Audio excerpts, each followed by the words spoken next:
Bismillah, ini adalah opening.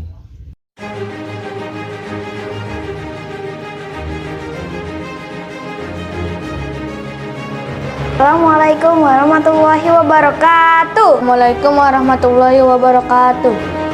Tolong bantu subscribe ya guys. Tolong subscribe ya guys, karena Allah suka orang yang menolong. Mohon like, share, comment, and subscribe.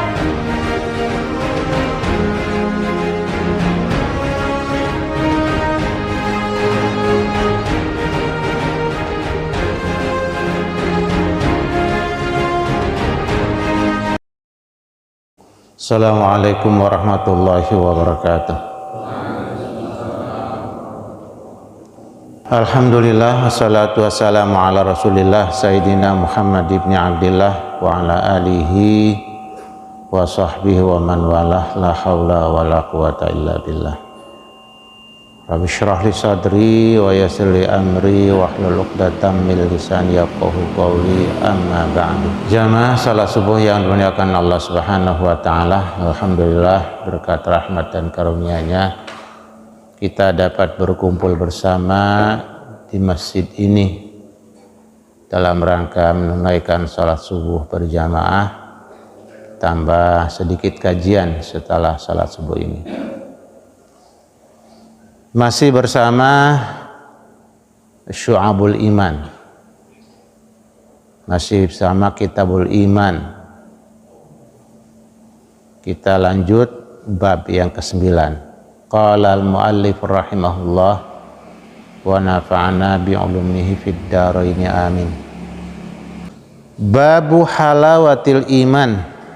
Bab ini pada menyatakan manisnya iman. Haddatsana Muhammad ibnul Musanna qala haddatsana Abdul Wahhab As-Saqifi qala haddatsana Ayyub an Abi Qilabah an Anasin radhiyallahu anhu anin Nabi sallallahu alaihi wasallam qala salasun man kunna fihi wajada halawatal iman ayyakuna Allahu wa rasuluhu ahabba ilaihi mimma siwahuma wa yuhibbal mar'a la yuhibbuhu illa lillah wa ayyakraha ayyauda fil kufri kama yakrahu ayyuqdhafa finnar. Bab ini pada menyatakan manisnya iman. Hadisnya dari Anas bin Malik radhiyallahu anhu dari Nabi kita Muhammad sallallahu alaihi wasallam. Kemudian Nabi memberikan arahan kepada kita. Nabi memberikan bimbingannya agar iman kita ini sampai pada target dan sampai berbuah. Kata Nabi, salasun man kunna fihi wajada halawatal iman. Ada 3 hal, ada 3 perkara. Orang yang punya 3 perkara tersebut, dia akan mendapatkan manisnya iman. Yang pertama, ayyakunallahu wa rasuluhu ahabba ilaihi mimma siwahuma. Pertama adalah bahwasanya Allah dan Rasulnya lebih dia cintai daripada selain keduanya. Wa yuhibbal mar'u wa yuhibbal mar'a la yuhibbuhu illa lillah. Kemudian dia mencintai seseorang, dia tidak mencintainya kecuali karena Allah Subhanahu wa taala. Wa yakraha ayyauda fil kufri kama yakrahu ayyuqdhafa finnar. Yang ketiga, tadi yang kedua. Yang ketiga, dia tidak senang alias benci, tidak senang untuk kembali kepada kekafiran, kembali kepada dalam kafiran, sebagaimana dia tidak senangnya untuk dilempar di dalam api. Ini 3 catatan apa iman kita nanti bisa kita rasakan nyamannya, indahnya, manisnya. Nah, yang pertama, kita cinta kepada Allah dan Rasul-Nya. Nah, bentuk cinta kita kepada Allah itu ada wajib, ada fard, ada nadab, ada wajib, ada sunnah.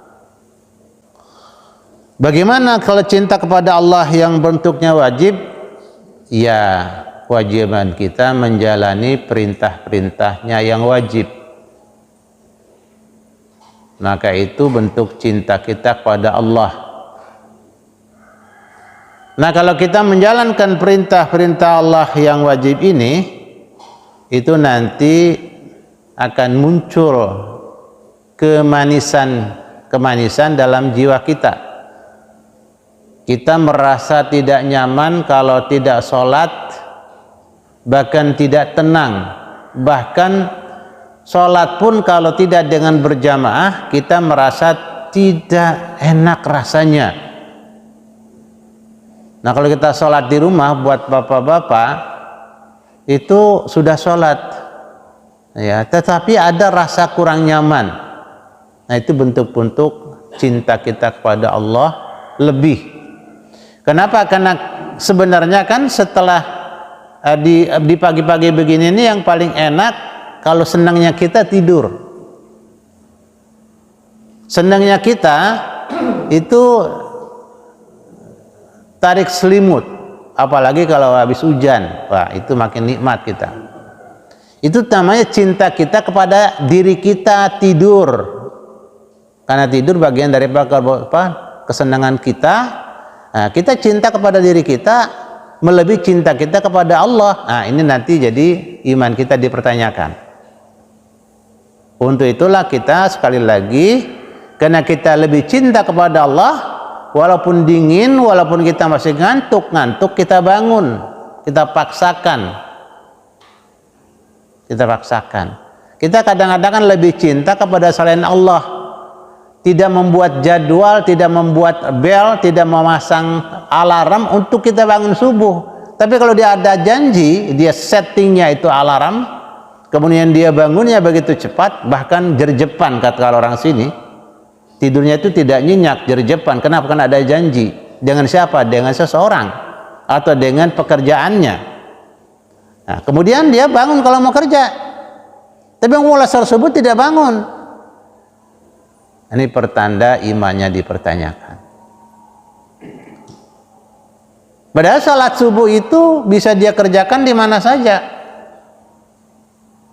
Kalaupun terpaksa karena memang harus bekerja, berangkatnya lebih awal, sholat subuh tidak di masjid dan tidak di musola, maka dia bisa kerjakan sholat di musola di sekitar stasiun, atau juga bisa di dalam kereta api bahkan sekalian, kena kondisi tertentu. Nah, ini nanti perintah-perintah Allah didahulukan ketimbang kemauannya.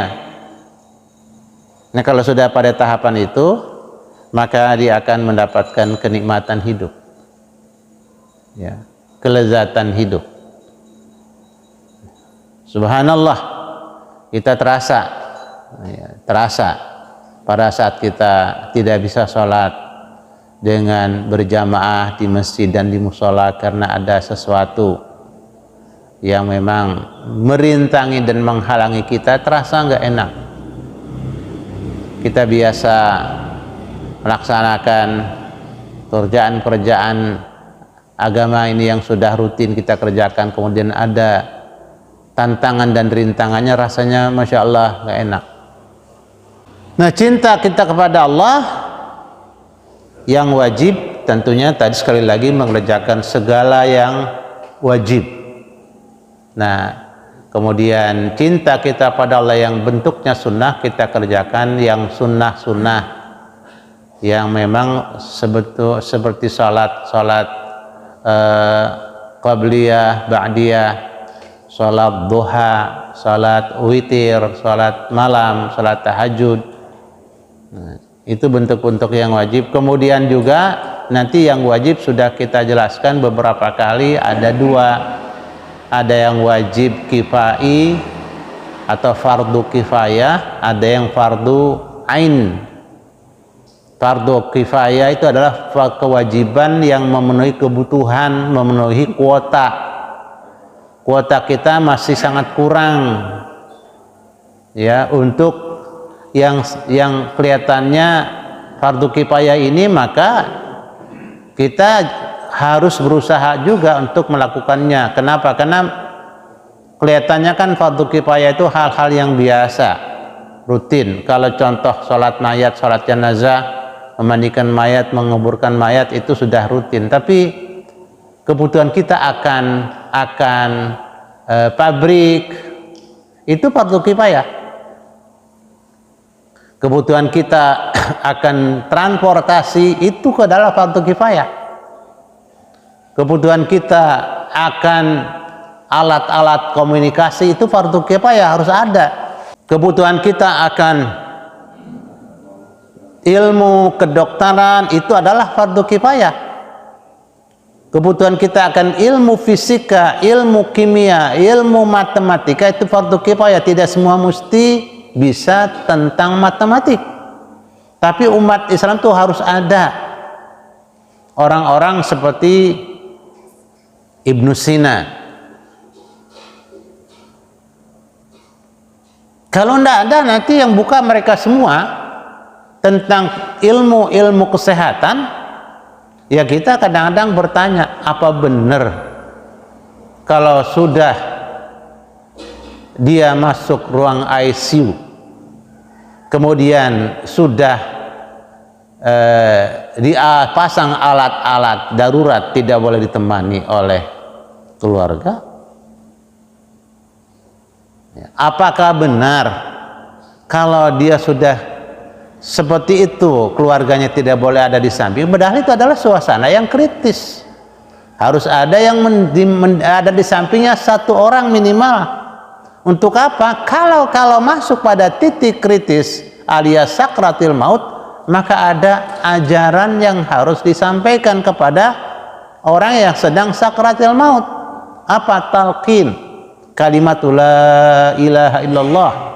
Minimal Allah, setiap napasnya antarkan Allah, Allah, Allah. Apabila dia melafazkan Allah, maka itu adalah sudah ada kepuasan batin buat kita yang menyaksikan dan seterusnya. Nah, kalau ini kita rasakan ada hal-hal kok terus ditutup, dan jangan-jangan mereka bekerja juga, jangan-jangan kalau rumah sakitnya bukan rumah sakit kita.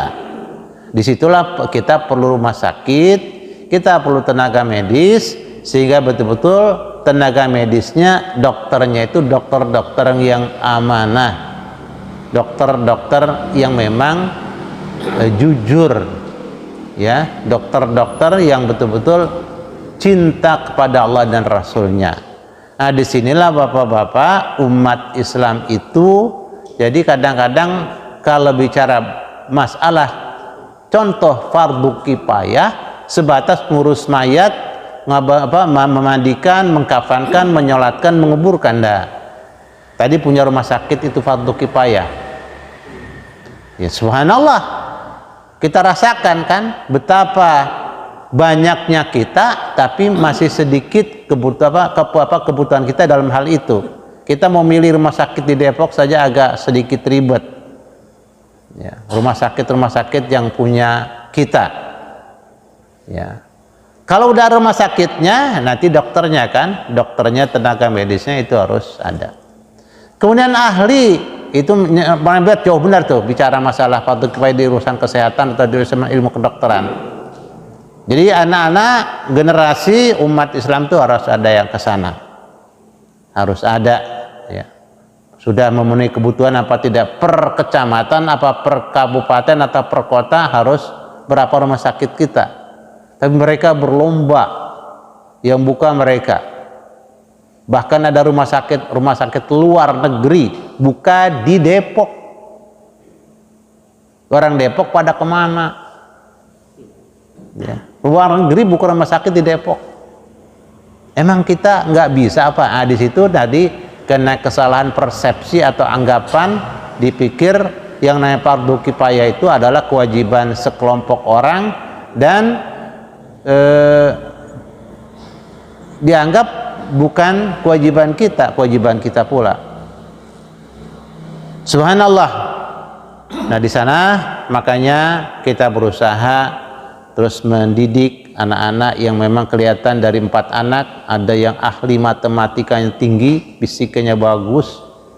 Nah dia bisa kelihatan ada biayanya, kalau nggak ada ajukan beasiswa sehingga bisa kuliah di fakultas kedokteran, dan di ilmu kedokteran sudah sangat beragam jurusannya.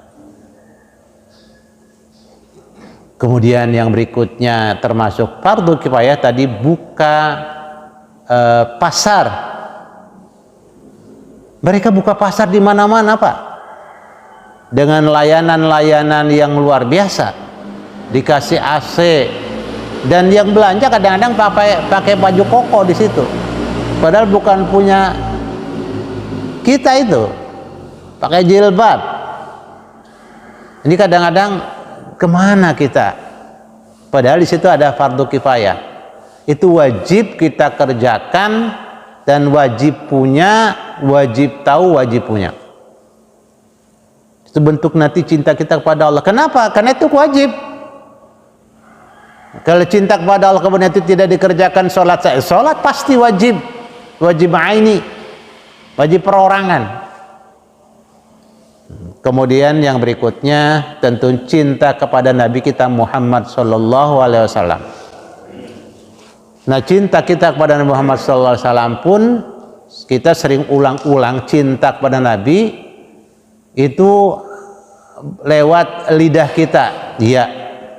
Kita membaca salawat, Allahumma salli ala Muhammad wa ala ali Muhammad kama shallaita ala Ibrahim wa ala ali Ibrahim wa barik ala Muhammad wa ala ali Muhammad kama barakta ala Ibrahim wa ala ali Ibrahim fil alamin innaka Hamidum Majid.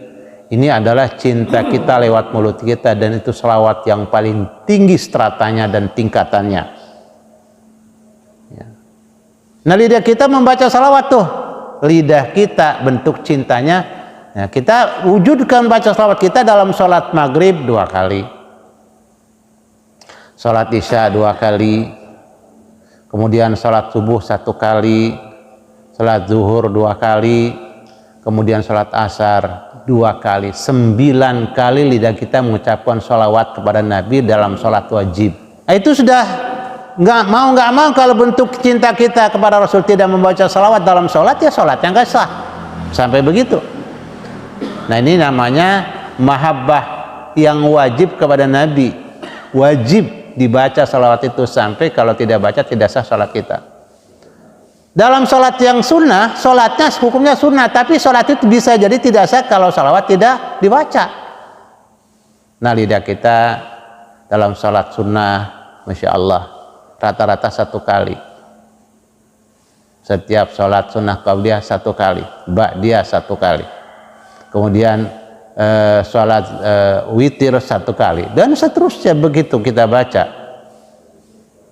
Tapi ingat, jangan lidahnya saja yang bersalawat, bahkan bisa ditambah di luar sholat. Ya, man shalla alayya sholatan wahidah sallallahu biha asyran. Siapa orang yang baca salat kepadaku 1 kali. Nah, sholat ini bisa berarti membaca salawat yang kayak tadi, atau memang dalam sholat kita sholat 1 kali Allah akan beri pahala 10 kali lipat. Siapa yang baca salawat kepada Nabi 1 kali, Allah balas 10 kali lipat balasannya. Ya, kita baca. Ya, mulut kita basahi dengan salawat. Itu strata yang kedua, zikir yang paling tinggi. Ya, zikir yang tinggi stratanya yang kedua itu adalah salawat. Yang pertama adalah qiraatul Quran. Ini bentuk cinta kita, mulut memang terucap. Sering-sering Bapak Ibu, walaupun kita sudah sepuh sama nenek di rumah, Nek, Masya Allah, kamu masih cakep aja sih, Nek, apa sih resepnya? Ya, manjakan dia. Itu biar begitu tuh, buat dia senang dia. Masya Allah, Ungkapan-ungkapan cinta harus terdengar di istri. Kalau enggak sama sekali, ya, di depan anak harus ada. Sebab kenapa? Karena memang cinta itu 3 komponen. Mulutnya, kedengaran. Ada ungkapan-ungkapan yang cantik didengar. Nah, mulut kita kepada Allah, kepada Rasulnya, ayo tunjukkan kalau kita cinta. Kemudian sholawat itu juga pakai hati. Hati kan nanti akan kelihatan. Dari hatilah muncul di mulut, dari hatilah muncul di anggota badan yang lain. Allahu Akbar, banyak orang bersalawat, alhamdulillah. Kemudian kadang-kadang Masya Allah seremonialnya begitu hebat, tapi dia punya tangan, dia punya mata, dia punya telinga, dia punya kaki, tidak diajak bersolawat. Nanti perintah-perintah Rasul ada yang ke mulut, ada yang ke mata, ada yang ke telinga, ada yang ke kaki, ada yang ke hati, ada yang ke seluruh tubuh kita. Nah, itu kita kerjakan perintah-perintah Rasul. Seperti itu. Kalau hati, sekali lagi tadi, iman kita kepada Allah dari hati, iya. Kita cinta kepada Allah lewat hati kita, iya. Ini yang pertama, kalau sudah Allah dan Rasulnya, perintah-perintah Allah dan perintah Rasulnya kita dahulukan semuanya dari perintah dan dari keinginan-keinginan kita, maka itu bentuk kita cinta kepadanya lebih, cinta kepada Rasul kita lebih, maka kita akan mendapatkan kenyamanan betul beriman dan buahnya nanti begitu banyak. Yang kedua, supaya kita mendapatkan manisnya iman, kita hendaknya mencintai saudara kita, mencintai keluarga kita, mencintai orang-orang yang ada di sekitar kita. La yuhibbu illa lillah, dia tidak mencintainya kecuali karena Allah Subhanahu wa taala. Jadi ada orang dalam perjalanan jauh dan sangat susah dalam perjalanan itu, kamu mau kemana? Mau ke rumah teman saya. Apa ada hubungan apa dengan dia? Hubungan keluarga? Enggak ada. Hubungan bisnis? Enggak ada. Hubungan masalah-masalah politik? Tidak. Lalu apa yang kau kunjungi? Saya cuman berkunjung ke rumahnya, ingin tahu bagaimana kondisinya, dia sehat apa tidak, apa dan seterusnya, bagaimana pertumbuhan ini dan itunya. Saya itu aja. Syukur-syukur dalam keadaan sehat walafiat. Kalau dia dalam keadaan sakit, paling tidak saya ikut mendoakan dan saya ikut memberikan motivasi, memberikan dorongan untuk sabar dan seterusnya. Nah, ini nanti bentuk cinta kepada rakyat. Nah, nanti kan cinta itu datang dari sesama kita, sesama keluarga. Kalau kita ini sebatas orang-orang biasa ya biasa.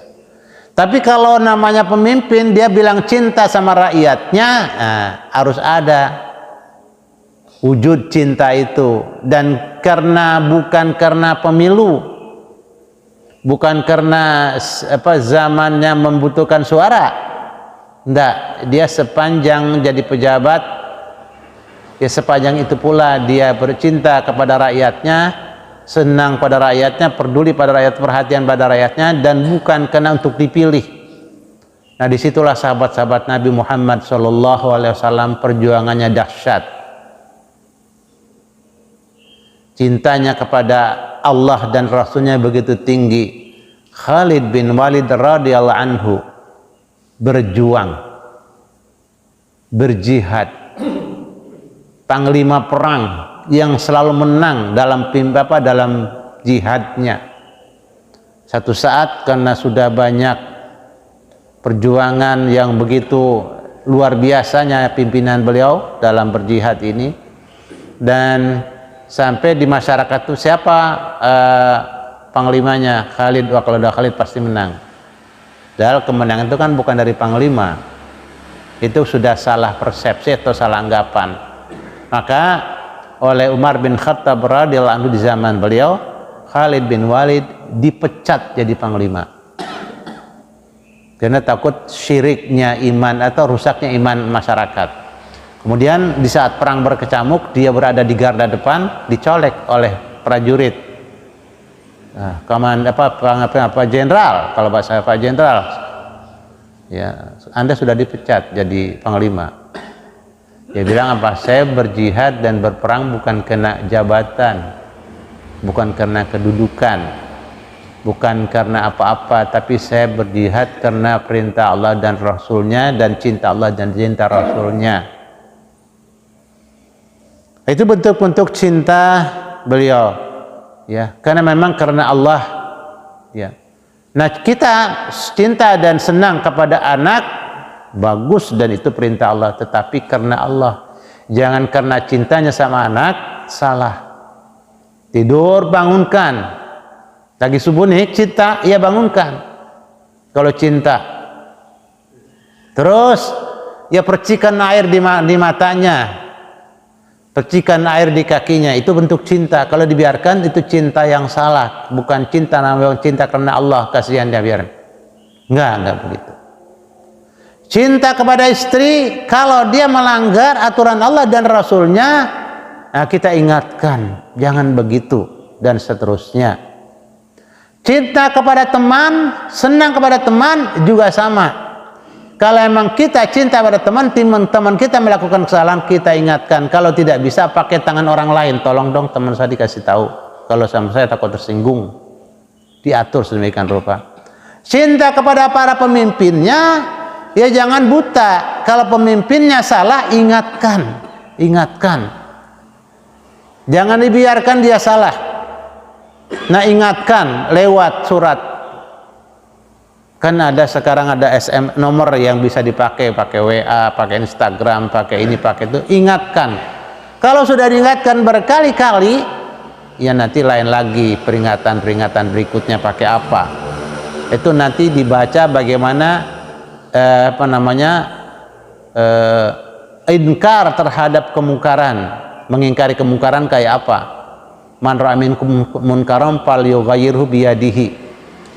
Ya, wa illam yastati fa bilisanihi, wa illam yastati fa biqalbi fa huwa adhaful iman. Ini nanti orang-orang yang cinta kepada temannya, dia melakukan kemungkaran, kalau dia memang seorang pejabat, ya itu tentu ada caranya dan ada teknisnya, supaya nanti tidak menimbulkan fitnah di tengah-tengah masyarakat, di tengah-tengah masjid. Kalau imamnya salah, kemudian jamaahnya memang semuanya bapak-bapak, imam kita keliru, pakai takbir, ya, pakai tasbih, mohon maaf, pakai tasbih, subhanallah. Nah, kalau sudah diingatkan berkali-kali tidak nyambung, atau dia tidak juga peduli dengan peringatan itu, ada pintu masjid sebelah kiri dan kanan, biasa sebelah kiri. Nah, kita imam ini ya kena batal, maka kita di barisan belakang imam memang harus ada orang-orang yang paham tentang keimaman. Ya, bahasa sekarang ada menteri-menterinya.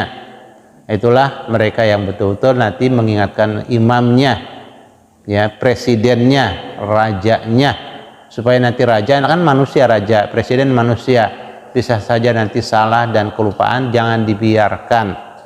Itu bentuk cinta kepada pemimpin karena Allah, bukan karena supaya aman saya tidak dipecat, bukan begitu. Biarpun harus beresiko dipecat, ya mau apa, karena memang dia salah, ya. Subhanallah, bahkan beresiko di penjara, mau apa, kita di dunia cuma sebentar. Subhanallah, yang memenjara pun mati juga nanti, kan begitu. Nah, ini namanya cinta kita kepada seseorang. Nanti seseorang ini nanti bisa dengan presiden, bisa dengan gubernur, bisa dengan bupati, bisa dengan wali kota, bisa dengan camat dan seterusnya sampai ke bawah. Sampai dengan cinta kita pada keluarga harus dengan ukuran-ukuran cinta kita karena Allah. Artinya aturan Allah yang memang dia kerjakan kita dukung habis-habisan. Kalau dia memang mengerjakan sesuatu yang salah, ya kita jangan biarkan supaya nanti kita tidak terbawa kepada dosa. Nah di sini subhanallah, makanya kalau sudah seperti ini halawatul iman akan didapatkan. Ya. Kalau udah manis iman kita dapatkan, kita hidup nyaman kan di dunia ini, tenang, tentram, ya. Loh jinawinya terasa, nanti gemah ripah loh jinawi akan dirasakan. Tapi kalau dia melakukan kesalahan kita biarkan karena agar kita aman tidak dipecat, itu nanti akan menimbulkan fitnah besar, ya. Berbahaya sekali, kerusakan nanti akan timbul di mana-mana. Karena dengan kesalahan yang sementara kita atau kita biarkan, kita diam saja, nanti akan merembet dan terus menerus, dan musibah akan terus datang. Wa yaqra ya'uda fil kufri kama yaqra ayyuqdhafa finnar. Kemudian yang ketiga, udah nggak mau melakukan hal-hal yang dosa.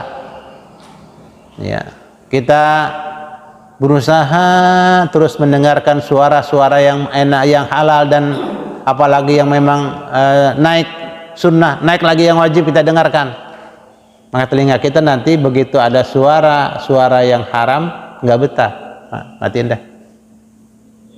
Kemudian mata kita juga benci, tidak senang melihat pemandangan-pemandangan yang diharamkan. Senang nggak senang, ya. Jadi kalau mata kita masih senang melihat pemandangan-pemandangan yang diharamkan, itu tentunya kita belum mendapatkan lezatnya iman. Nah, sederhananya Pak, kita punya istri cantik, kita pilih dia kok cantik namanya.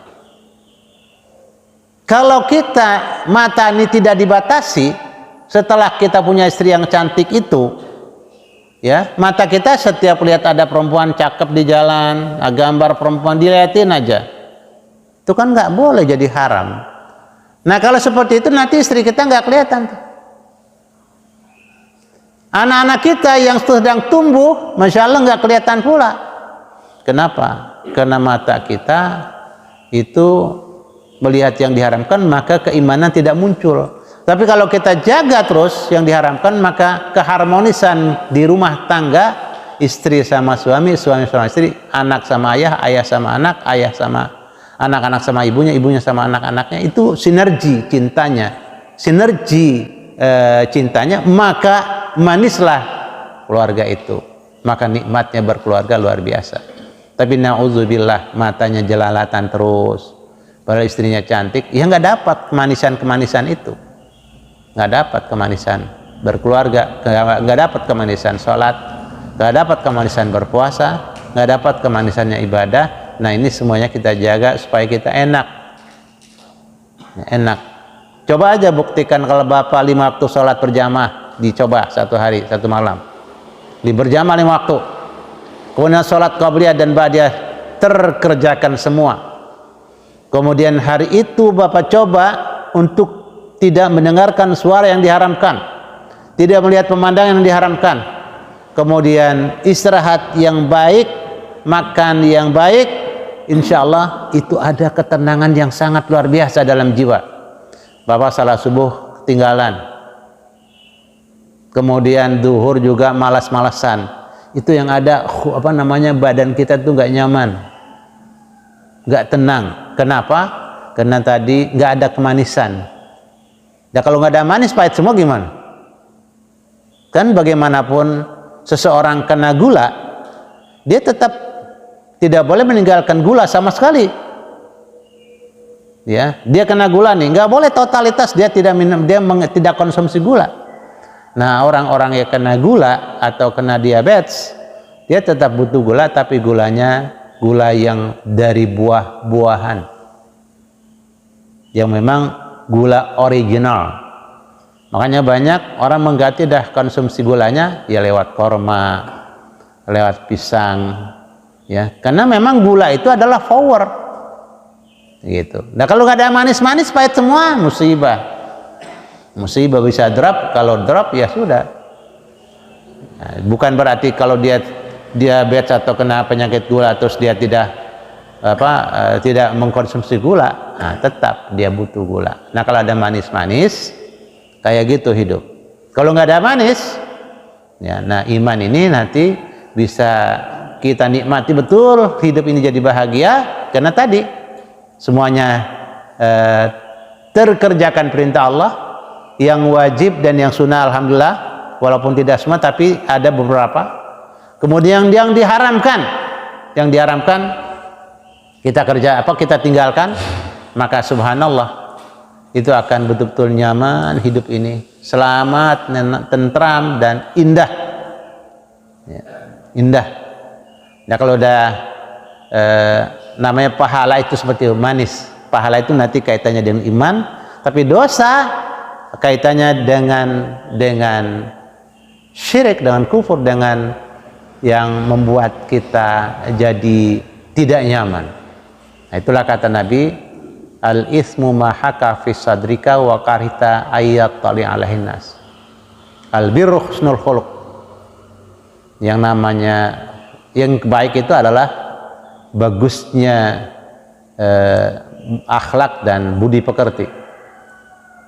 Kemudian dosa itu apa? Dosa itu adalah sesuatu yang membuat tidak nyaman, ya, sesuatu yang membuat kita gelisah dan kita tidak senang kalau itu terpublikasi. Udah berbuat dosa tertangkap, masya Allah, tambah stres, ya. Apalagi terus dipublikasikan, nah alhamdulillah tambah nggak bisa nyaman hidupnya. Tapi kalau orang-orang yang berbuat baik, orang-orang yang melakukan perbuatan-perbuatan yang masya Allah ada pahalanya, disebut ya dia nggak marah, biasa-biasa saja, ya, bahkan ada satu kepuasan batin. Ini bagian daripada syu'abul iman, cabang-cabang iman kita yang harus kita terus kawal, jangan sampai ada fasilan, jangan sampai ada benalu nempel di situ, supaya nanti cinta kita kepada seseorang, awas, hati-hati, jangan ada benalu. Benalunya apa? Oh, karena takut dicopot, hati benalu. Oh, karena ingin naik jabatan, itu benalu. Ya, cinta kita kepada siapapun karena Allah, artinya selama dia memang melakukan hal-hal yang tidak bertentangan dengan aturan Allah Rasulnya, ya kita dukung penuh. Tapi pada saatnya dia melakukan hal-hal yang bertentangan dengan aturan Allah dan Rasulnya, kita harus ingatkan, harus kasih tahu, harus dinasehati. Kalau enggak, maka musibahnya akan merembet kemana-mana. Kemudian juga kita bentuk supaya kita punya iman terus naik, dan hati-hati ada benalu, ada hama, ada wereng, ada pasilan. Cinta kita kepada Allah dan Rasulnya, hati-hati, jangan sampai nanti ada unsur syirik, ada unsur mengkultus Nabi kita seperti orang-orang lain mengkultus nabinya. Nah, kita jangan sampai, ya. Nah, ini subhanallah bab yang nomor 7. Yang berikutnya nomor 9, maksud saya bab 9. Babun alamatul iman hubbul ansar.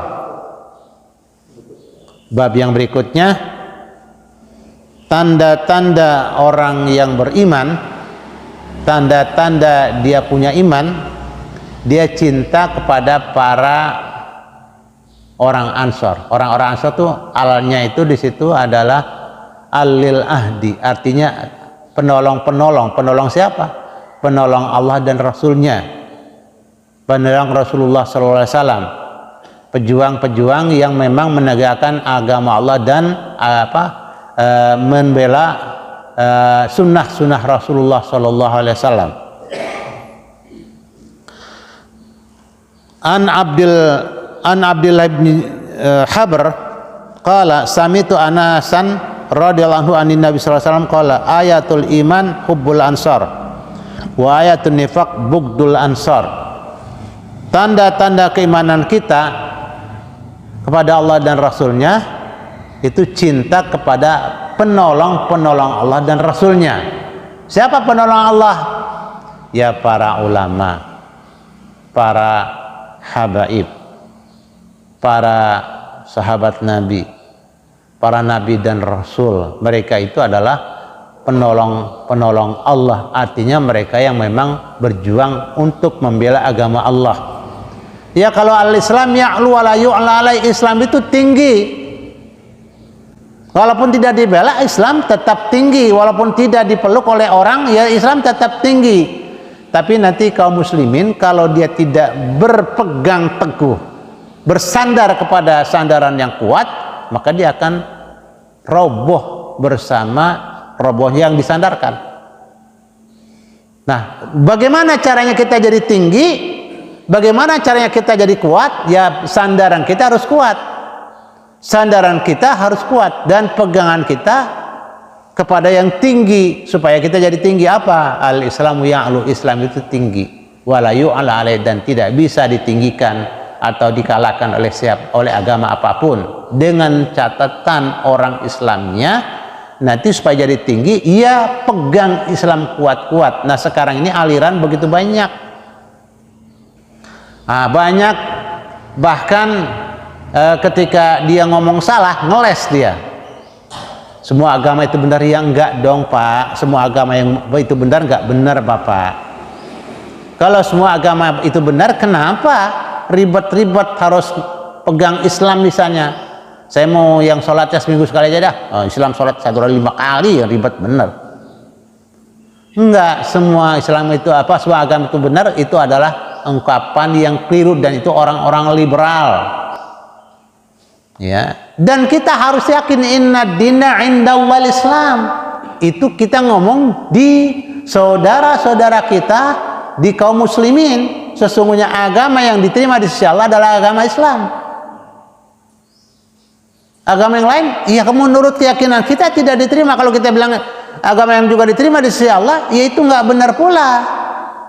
Nah menurut orang Kristen, agama yang paling bagus adalah Kristen. Itu keyakinan mereka. Makanya ada ayatnya, lakum dinukum waliyadin. Biarkan mereka meyakini itu, tetapi kita tidak boleh mengatakan semua agama itu benar. Jangan menganggap agama kita paling benar. Itu salah pula ungkapan itu. Ya, salah pula ungkapan itu. Jadi banyak sekali ungkapan-ungkapan yang menjebak, yang mau membuat keyakinan itu tipis. Ya dulu orang rumahnya sederhana, tapi di depan rumahnya ada kaligrafi inna dina indallahil Islam. Yakin dan pede dia, sesungguhnya agama yang diterima di sisi Allah adalah agama Islam. Nah cinta kita kepada orang-orang penolong Allah, ya orang-orang yang menyampaikan agama Allah, orang-orang yang membela agama Allah, orang-orang yang berjuang untuk menegakkan agama Allah. Ya andai kata nggak diperjuangkan juga memang Islam sudah tinggi. Nggak ada. Sebenarnya perjuangan kita, cuman kita ini kan harus bersandar di sandaran yang kuat, di sandaran yang kokoh. Sandaran yang kuat apa? Ya Islam. Supaya kita menjadi umat yang tinggi, umat yang terhormat, umat yang kuat, ya harus bersandar pada Islam ini yang betul-betul sandarannya. Kenapa mereka melakukan itu? Supaya umat Islam itu lemah. Supaya umat Islam itu biarpun banyak tidak kuat. Tapi kalau umat Islam itu walaupun sedikit dia bersandar pada Islam yang memang tinggi dan kokoh dan kuat, maka dia jadi kuat. Lihat Nabi para sahabatnya berapa jumlahnya di perang Badar? Cuman 114 orang melawan 1000 orang. 1000 orang-orang kafir. Nabi cuma 114 orang. 313 orang, sorry. 313 orang. 300 lawan 1000, bayangin bisa menang. Kenapa? Karena memang Nabi dan para sahabatnya sandaran kepada agama ini kuat. Begitu dia tidak mau goyah. Bayangkan dalam krisis berkecamuk perang yang sangat kritis, para sahabat Nabi tetap sholat berjamaah. Sholat berjamaah tetap dikerjakan dalam kondisi perang yang sangat berkecamuk. Makanya ada sholat khauf kan? Itu dari mana cerita sholat dalam keadaan takut? Yaitu barisannya dibuat dari situ ceritanya. Untuk itulah makanya karena kekuatan mereka bergantung, bersandar kepada Islam, dia tidak lepas dalam kondisi bagaimanapun, mereka terus kuat. Bayangkan kerajaan Persia ribuan tahun, lawan-lawan kerajaan Persia tidak pernah bisa menumbangkan, tidak pernah tumbang, tidak pernah runtuh. Tapi pada saat Umar bin Khattab radhiyallahu anhu, memang orang yang begitu kuat berpegangan, bersandaran kepada Islam ini, maka kerajaan Persia takluk dan tunduk di khilafah yang dipimpin oleh Umar bin Khattab radhiyallahu anhu. Nah, sekarang umat Islam ini jumlahnya alhamdulillah relatif banyak. Apalagi bicara Indonesia umat terbesar, tetapi tadi pegangannya, bersandarnya kepada Islam ini tidak kuat. Orang-orang yang memang berjuang menegakkan agama Allah tidak dibela, bahkan dibiarkan terkucil dan dibiarkan ditangkap, dibiarkan dimasukkan penjara dan seterusnya, bahkan dibiarkan dilecehkan. Ya, kalau seperti itu tentunya iman kita dipertanyakan. Inilah di era kita sekarang memang jadi kabur. Tidak boleh bilang kafir kepada orang-orang non-muslim. Ya, tidak boleh mengatakan Islam itu yang paling benar. Itu gimana kalau kita beragama, kalau orang Kristen bilang agama yang lain juga benar. Enggak, begitu dong, orang Kristen pasti bilang Kristen paling benar. Itu benar. Dan itu adalah hak mereka. Nah, kita juga kan punya hak. Islam ini adalah agama yang paling benar menurut saya, menurut kita umat Islam. Anda tidak yakin, nah itu hak Anda. Kata orang Hindu, agama Hindu itulah yang paling benar. Benar itu. Itu hak mereka untuk mengatakan itu. Agama Buddha, menurut orang Buddha, agama yang paling benar. Tapi jangan bilang semua agama itu salah. Itu adalah sebuah kekeliruan dan kesalahan yang fatal. Akhirnya ngapain kita berhindu? Ngapain kita berkristen, kata orang Kristen? Ngapain kita berbuddha, kata orang Buddha? Udahlah.